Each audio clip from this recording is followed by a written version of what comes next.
Hello everyone, this is Serious Trivia, and welcome back to day 2 of our round 1 matchup here in Group B. And to kick things off today, we have a match between Zero and K9 the Young Wolf. Now Zero ended day 1 with a loss to Peanuts, which jeopardized his ability to win the groups, and he must at least win out his matches today to even have a chance and hope that Peanut drops at least one of his games today. And that K9 the Young Wolf started yesterday with 2 wins, which means another win here would give him a great chance to win the group, and even perhaps go undefeated if he can hold off Peanuts in the last match of the day. So this is definitely a very important match for both players, and let's see their composition. And honestly, nothing makes me happier than to see 2 players both playing thematic compositions that works well thematically together. So I'm pretty sure both of them talked to each other prior to the match to come up with this type of composition, as we have Zero picking the Han generals, we have He Jin, we have Huang Fusong and Lu Zhi. Huang Fusong and Lu Zhi being the 2 generals sent to fight the Yellow Turbans, He Jin being the Grand General during that period for the Han, and we have K9 the Young Wolf going with 3 Yellow Turban generals in He Man, He Yi, and Zhang Jiao. So definitely a very thematic clash of Han Imperial units versus Yellow Turban units. And it's nice to see players taking the tournament for what it is, a fun community event, no need to be super serious and care that much about results. It's about having fun, showcasing some very interesting matches, as we have a wide variety of units. You can argue that Zero probably lost his match because he went thematically, and you can see that K9's continue this theme, because I think he started the first match with all Nanman units. I think he went away from that and went with 3 very strong generals in his second match, but now he's back with thematic armies. There's a variety of units to talk about. We'll just quickly glance over them because I just want to see the fight. No need to be too analytical here, as both sides kind of pick these for thematic reasons. Imperial Lancers for them, 4 Saber Infantry, 4 Defender of Earth, 2 Militia Cavalry, and 2 Archers just to fill out the comp. Definitely ran out of money there at the end. And then for the Yellow Turbans, we have all sorts of things. Yellow Turban Heralds, Huanglao Paragons, Scholar Warriors, things that I can't even recognize from just the art. We'll see in game. Youxia, and there's a couple of those Store Defenders. Messenger of Heaven, I think those are called Immortal Paragons. Forgot the name, but another unique unit for Zhang Jiao. And overall, just a mesh of different Yellow Turban units put together. Most of them are just infantry, need to be closing the gap here, and 2 Messenger of Heaven, so not even trying to be broken with the unit type, just getting a variety of each type to kind of go with the flow here, and let's enjoy the battle. So nothing crazy with deployment, both sides just opting into their sides, no Vanguard deployment, a couple of cavalry in the front, that's about it. Let's think of them as scouts. In terms of general abilities, there is a Hail of Arrow on Huang Fusong, there's a Hail of Arrow on He Man. He Yi has his Gun of Purity. Gun means staff. So not a lot of damage on this thing, but it's been modded in. It's kind of the weapon he should have in the campaign version of the game, and he has this now here. So not a lot of damage on the 2 generals, both using staffs. They are healers after all, so no damage. And then He Man's going to have to carry the day with his melee evasion stat and his Hail of Arrows and bow and whatnot. Imperial Army making the move to close the gap. We can kind of fast forward this part because they are positioned quite far away from each other. Stopping here because he wants to use the fire arrows, but you can see the Yellow Turbans are not really going to make that first move. They've been lined up pretty nicely. Youxia Unbreakable, Vulnerable Wu, that is the unit. It's a poison user. Huanglao Paragon, those I recognize. Yellow Sky Heralds I recognize. Peasant Store Shield. Oh, they're not called Store Defenders. Store Shield. Same thing. Bringers of Peace. These pesky Unbreakable guys are usually in the garrison for the 182 start for the Yellow Turbans, and they are pesky because they're unbreakable and there's only 30 of them. Scholar Warriors, Huanglao Paragons, and I think this is the one where's the unit that I couldn't recognize? Where is Zhang Jiao's other unique unit?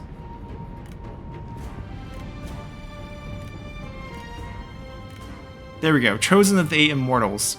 I said Immortals something. Very high morale.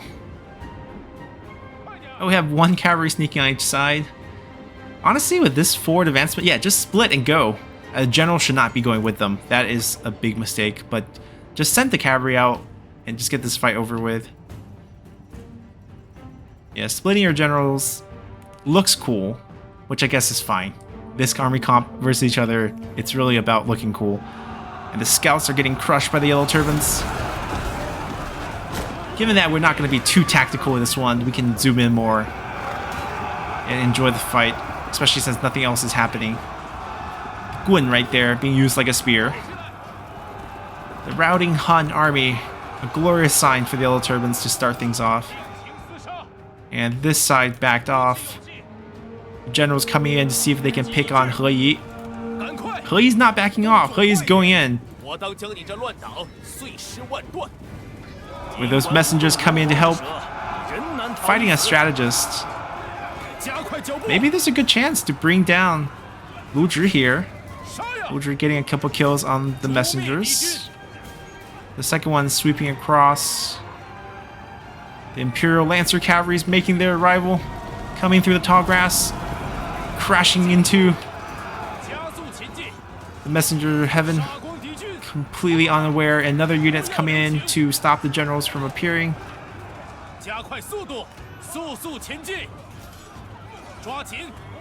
Well, they brought down Imperial. Ooh, long distance hail of arrows.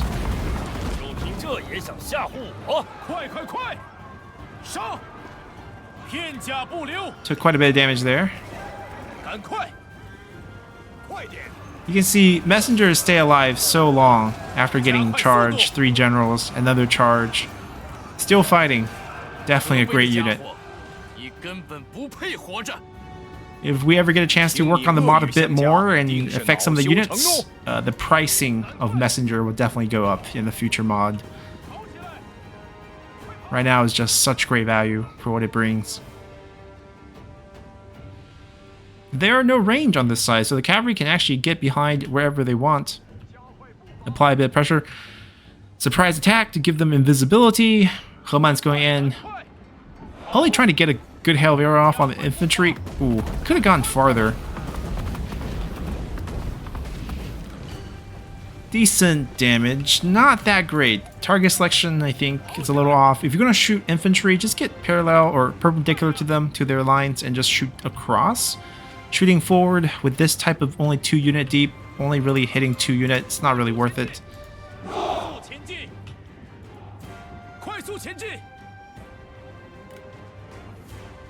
Well, seems like Zero is in no rush. Infantry needs to move across. It's interesting, because he's bumped into this setup, as well as, I think, Storm's End setup, where it's very passive, refusing to move the turtle with the siege weapon, and he has to close this entire gap, and it's definitely lengthening his games. It wouldn't matter if he just wins out or wins this one. A win's a win, but a long win definitely hurts him in tiebreaker. We're going to have a responding hail of arrows, and you can see he's trying to get close, trying to hit the general, I hope. He's shooting units. He's aiming pretty high up. He's shooting units. If he shot the general, I mean, decent armor boost on these. We had all fronts being used right before. 10% armor is going to make a difference on whether or not that hail of arrow hurts. That's 10% less damage if you think about it. All of it, it's base damage. The lack of cavalry, the lack of range cover gives free reign to these Imperial Lancers, and they're going to group up together and just mop up this messenger. No smash abilities on any generals, so it's going to be a slow slug killing these. I mean, there's one thing about maintaining a pretty formation. There's another thing about watching your allies die and not charging up to help.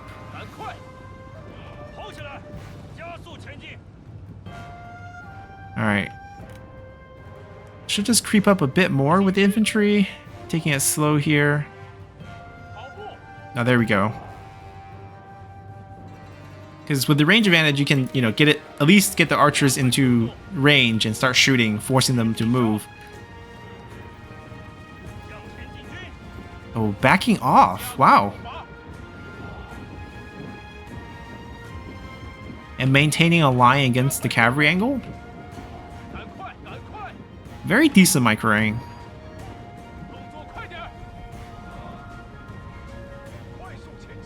Wonder if they'll try to run. Ooh. Oh, all front use right away. So reduce a bit of damage as much as possible. The microing on K9 is really good.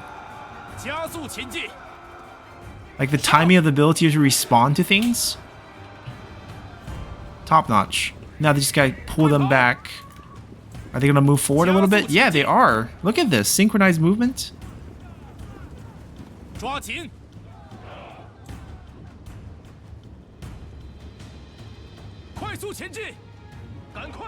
And there we have it. The Imperial Army has the Yellow Turbans fully surrounded.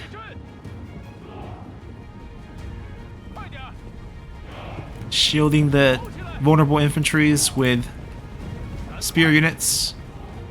Trying to find an angle.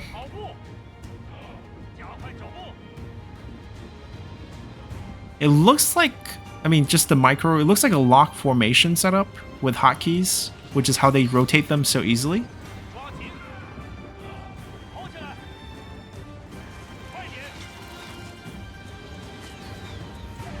Because, yeah, this micro is impeccable.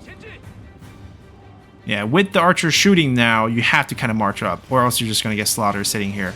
Another long distance hail of arrows, scratched a couple units, not much is done there. I think all the cavalry can just fight this group here, ignore these, let the front line tank it. Think they are in shield wall. They're not in shield wall. Now they are, okay. I mean, the advantage here would just be a little bit charge resistance. Perhaps circle would have been a better option, just to hold the line.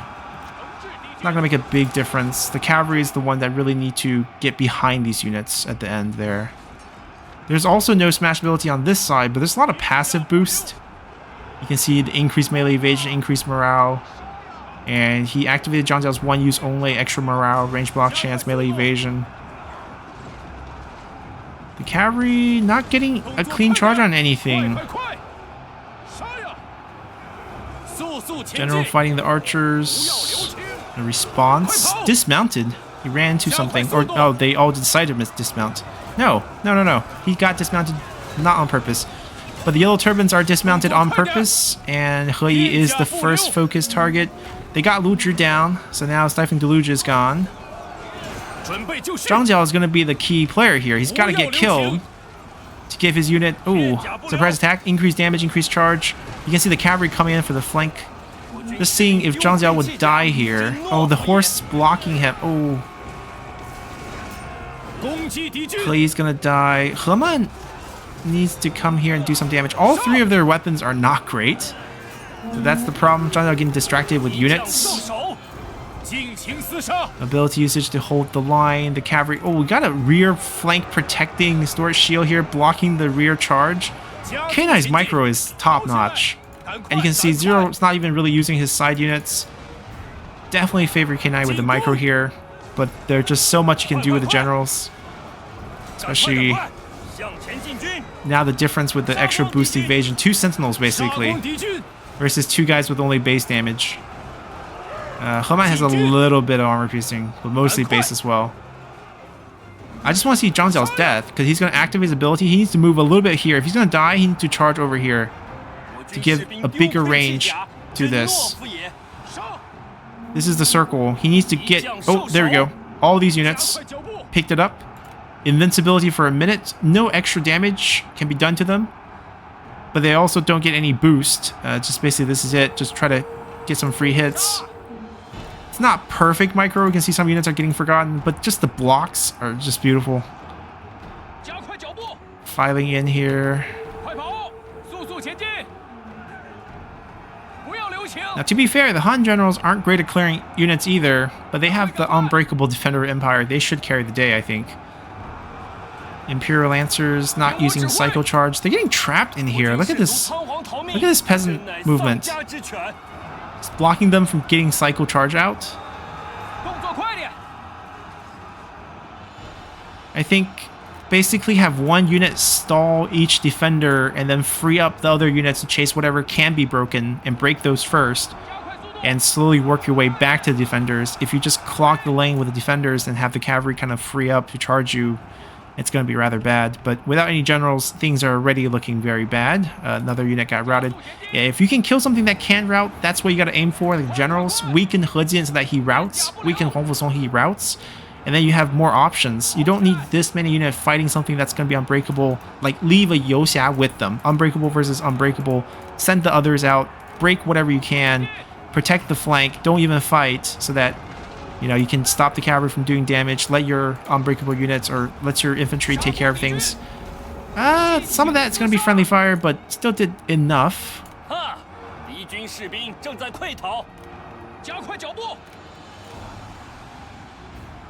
Yeah, that invincibility is timed out for sure.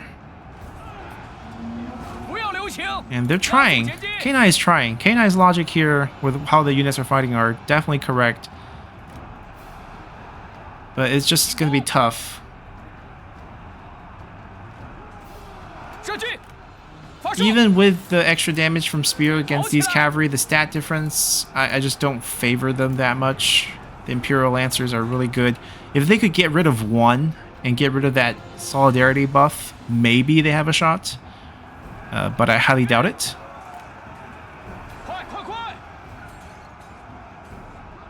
Oh, 1v1 with a 1v3, 1v4. Huang Fuzong, show us what's got.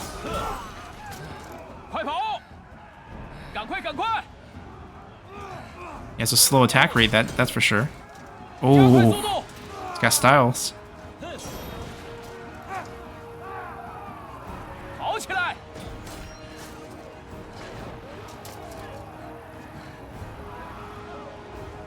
Huang Fuzong being ultimately the general who ended the Yellow Turbans.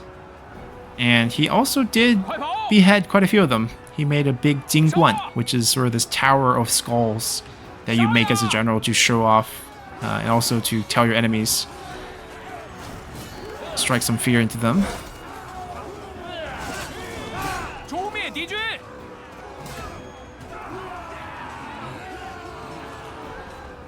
And we still have the cavalry going on. Oof. Oof. Getting back up. Very brave. Oh, look at that leap.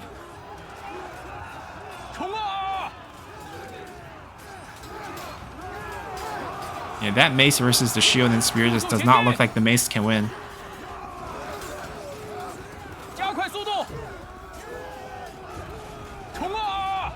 Getting back up again. He's like, your enemy's me. Face me.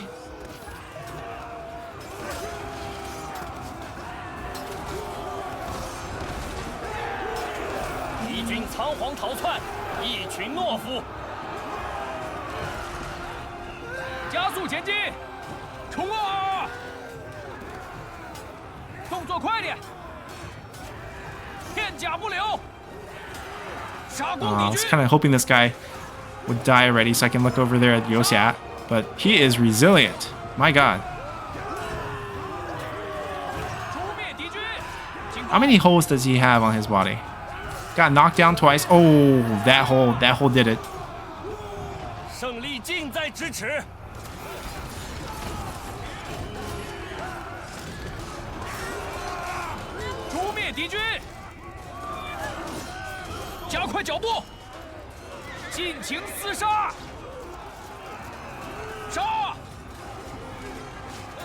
The last remnants of the Yellow Turban.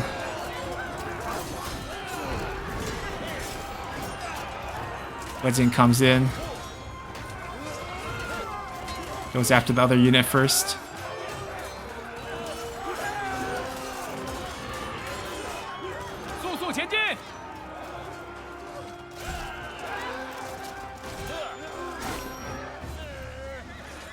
Oh, Huang Fuzong taking heads again. Nope, just slicing them.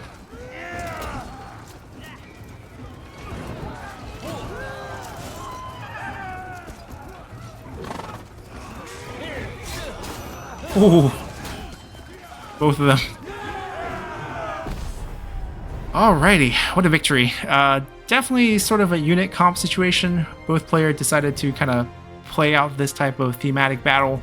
It's very fun for the viewers. We don't have to take the result that seriously here. Synchronized celebration here. Quite nice.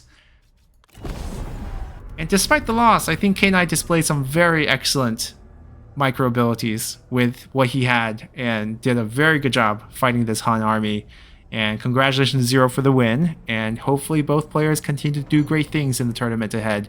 And that's going to do it for us here, as we'll have Zero's final match coming up to see if he can secure a win to get himself a 3-1 record. His time's not going to look that pretty, because this one's another long one, as all these unbreakable units clashing into each other. And we'll see where things end up for him. Sure, he had a great time in this tournament. See if he brings us a different thematic army next time, as he has brought the Ladies of the South, he has brought the Love Triangle of Dongzhuo, Lu Bu, and Deltran, and now the Han Empire army. Maybe he will turn to the dark side and get a Nanman army on the field with some elephants next time, or something else. So we'll see what he brings. Until then, bye!